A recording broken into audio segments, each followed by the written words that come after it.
ये कहानी है 1956 की, जब एक बिजनेसमैन ने अपने लास वेगास के होटल हसेंडा होटल को प्रमोट करने के लिए एक अनोखा तरीका अपनाया।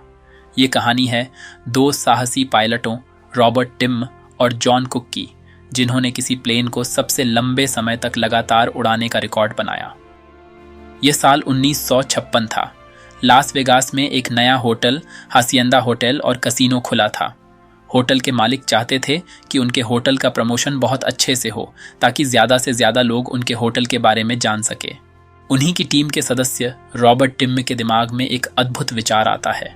वह आइडिया देते हैं कि उन्हें सबसे लंबे समय तक प्लेन को उड़ाने का रिकॉर्ड बनाना चाहिए, और जिस प्लेन को वह उड़ाएंगे उस प्लेन पर होटल का नाम लिख देंगे, जिससे हर अखबार में उसका प्रमोशन होगा। क्योंकि जब न्यूज़पेपर उस रिकॉर्ड के बारे में कुछ छापेंगे तो उस प्लेन की इमेज में होटल का नाम भी दिखेगा, जिससे होटल का ज़्यादा से ज़्यादा प्रमोशन होगा। ये आइडिया सुनकर होटल का मालिक उसके लिए तैयार हो गया। उस समय यानी 1956 तक किसी प्लेन को सबसे लंबे समय तक लगातार उड़ाने का रिकॉर्ड 47 दिनों का था, जिसे वर्ष 1949 में बनाया गया था। इस रिकॉर्ड को बनाने के लिए टीम ने रॉबर्ट टिम को ही चुना, क्योंकि रॉबर्ट द्वितीय विश्व युद्ध में पायलट रह चुके थे। इस रिकॉर्ड को बनाने के लिए रॉबर्ट ने एक सेसना 172 विमान को चुना। प्लेन लंबे समय तक लगातार उड़ सके, इसलिए रॉबर्ट ने अपने साथियों के साथ मिलकर सेसना 172 विमान में कई मॉडिफिकेशन किए। उन्होंने प्लेन में एक एक्स्ट्रा 95 गैलन का बेली टैंक जोड़ा। विमान में एक गद्दा, एक छोटा सिंक और एक फोल्डेबल कैंप टॉयलेट भी जोड़ा गया। रॉबर्ट और उनकी टीम ने विमान में और भी कई बदलाव किए। सभी बदलाव को प्लेन को लंबे समय तक उड़ाने के लिए तैयार करने में उन्हें टीम को लगभग 2 साल का समय लग गया। लेकिन इसी बीच एक दूसरी टीम ने उस समय के विश्व रिकॉर्ड को, जो 47 दिनों का था, उसे तोड़ दिया। उस टीम ने नया रिकॉर्ड बनाया जिसमें उन्होंने प्लेन को 50 दिनों तक लगातार उड़ाया था। इसलिए अब रॉबर्ट और उनकी टीम को विश्व रिकॉर्ड बनाने के लिए उनके प्लेन को लगातार 50 दिनों से ज़्यादा समय तक उड़ाना था। रॉबर्ट अकेले प्लेन को इतने लंबे समय तक नहीं उड़ा सकते थे, इसलिए उन्होंने जॉन कुक को अपना को पायलट बनाया, जो उनके साथ उस प्लेन को उड़ाने वाले थे। 4 दिसंबर 1958 के दिन दोपहर 3:52 पर रॉबर्ट और कुक ने उड़ान भरी। दिन में 2 बार उनके प्लेन को रिफ्यूल किया जाता था, जिसके लिए एक ट्रक जो ईंधन टैंक और पंप से लैस था, कैलिफोर्निया एरिजोना सीमा के साथ एक बंद हाईवे पर विमान से मिलता था।